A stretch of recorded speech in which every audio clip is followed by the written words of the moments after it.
iki kintu nagomba kucyitondera. Ntabwo ubumenyi bw'idini bwigwa ahabonetse hose ngo apfa kuba gusa ngo umuntu ari kwigisha ngo ugende uje kwiga. La, Muhammad ibn Sirin rahimahullahu ta'ala, uyu ni umunyeshuri w'abasahaba b'intumwa y'Imana sallallahu alayhi wasallam. Muhammad mwene Sirin, uyu mutabi'ina yaravuze ati inna hadha al-ilma dinun, mu by'ukuri ubumenyi ni idini.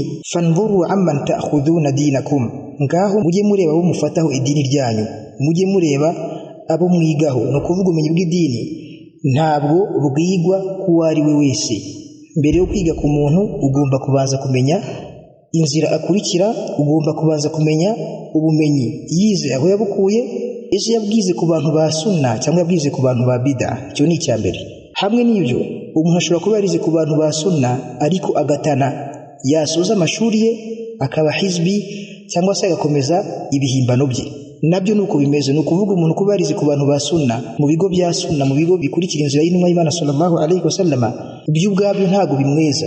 Bishobora kuba impamvu yuko ayoboka, ariko iyo yize mu bigo bya sunna akiga mu bigo byigisha inzira y'intumwa y'Imana sallallahu alayhi wasallam ariko we ntayikurikire, kuba yarize mu bigo bya sunna ntacyo biba bimumariye mu gihe atakurikiye inzira yigishijwe cyangwa se inzira y'abeza batubanjirije. Icyo gihe n'ubundi akomeza kuba umunyabihimbano kugeza igihe azakora iki? Kugeza igihe azagaruka ku nzira y'ukuri. Ari nabyo umwe mu bashekhi bacu yavuze, Al-Allama Ubayd ibn Abdullah ibn Sulaiman al-Jabiri, avuga yuko ngo hari abantu bafite ilmu, ngo hari abantu uzasanga bafite ubumenyi, bafite za doktora, barize, bafite ubumenyi bukomeye cyane buhambaye, ariko noneho ugasanga fasalu takhassusatihim an fahmi salaf, ariko ugasanga ya mashami bigiye na ya mashuri bigiye ari kuri sunna, ari ku murongo, ugasanga bayatandukanyije n'uburyo abeza batubanije babisobanukiwe. Ikintu nacyo abantu bagomba kugisobanukirwa. Hari abantu usanga bitwaza ngo none se ngo uyu muntu gute muri kuvuga ngo ni umuhizbi, ngo kandi yarize mu bigo bya sunna, yarize Saudiya, yarize Madina.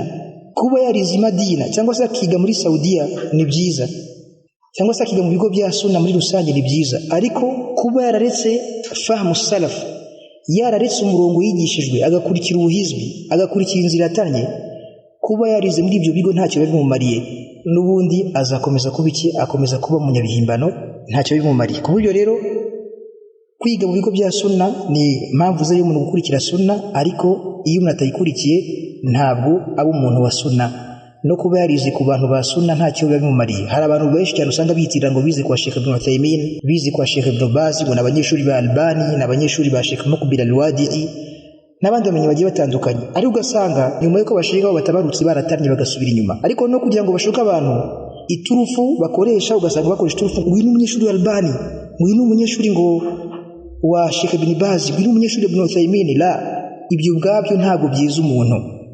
Kuba yarize kuri abo bamenyi ni byiza, ariko agomba gukurikira inzira yabo, nuko aba agomba kuguma ku nzira yabo bariho, inzira itunganye, ariyo nzira ya as-salafu salih, yabeza batubanjije. Kubw'ibyo rero icyo nacyo tugisobanukirwa, tumenye yuko amwe mu mayeri abahizbi bakoresha, amwe mu mayeri abantu ba bid'a bakoresha, ni ugushaka gushukisha abantu. Bakunze kurindagiza abantu bakoresha ivugo yo kuvuga ati uyu ni umunyeshuri wa Albani, uyu ni umunyeshuri wa Ibn Uthaymeen, cyangwa se ni umunyeshuri wa Ibn Baz, uyu ni umunyeshuri wa Sheikh Muqbil, n'ibindi nk'ibyo ngibyo. Ibyo rero tubyitondere. Hari n'abitira ngo n'abanyeshuri ba Sheikh babo bamenye mvuze kandi batarabizeho, wenda barakoze gusa nk'ingendo bakajya kubasura, cyangwa se kagenda wenda kujyana biganiro, agahita yigira yuko yakoze iki, agahita yishyira mu bare wabize kuri ubumenyi kandi ataramwizeho maskini. Ibyo rero tugomba gukora iki? Tugomba kubisobanukirwa. Ndetse n'ibyo ngibyo Sheikh Ubayd yabyise ngo ni al-masyada, ugasanga abantu baratarye, ugasanga abantu bahora bashuka abantu kuri baba shekhe batarye ngo uyu ni umunyeshuri wa Albani, uyu ni umunyeshuri Ibn Baz, kandi uwo nguwo bari kuvuga ngo ni umunyeshuri we yaratanye adakurikira inzira ya Sheikh Ibn Baz na Ibn Uthaymeen. Sheikh Ubayd yabyise yuko ari masyada, mbega ngo ni indobano, ni nk'indobano bakoresha, ni amayeri bakoresha, ni umutego bakoresha kugira ngo bakore iki? Babashe kubona abantu batwara cyangwa se bajyana mu buhizbi bwabo. Kubera ko umuntu amara kumva ngo uyu nguyu yize kwa Sheikh Ibn Uthaymeen, bahita bamukekera neza, uyize kwa Albani bagahita bamukekera neza, uyize kwa Sheikh Muqbil bagahita bamukekera neza. Rero iyo udasobanukiye manhaji, uri umuntu upfa kwifatira gusa, upfa kuguruka n'ibiguruka, birangira ukoze iki? Birangira ugendeye mu kigare ngo uyu ni umunyeshuri wa Sheikh Albani, ngo yize kwa Sheikh Albani, yize ku bumenyi ukomeye cyane, ariko ugasanga agiye kuganisha muri bwa buhizbi, agiye kuganisha muri bwa buhizbi. Nkuko tubizi yuko al-ardu la tuqaddisu rijal uko tubizi yuko ubutaka buteza ubutaka ntabwo bwiza abantu ko umuntu ari ku butaka bwiza ari ahantu hatagatifu ari ahantu intumwa y'Imana sallallahu alayhi wasallam ishinguye cyangwa se intumwa y'Imana sallallahu alayhi wasallam aheri ubutumwa ntabwo by'ubwabyo bimweza nuko nguko rero kwiga ku bamenyi bakomeye ni byiza ni intambwe nziza ariko iyo watanye kwiga ku bamenyi ntabwo bikora iki ntacyo bikumarira nta nubwo binakweza nta nubwo bigukura mu bihimbano urimo igihe uri mu bihimbano wallahu a'lam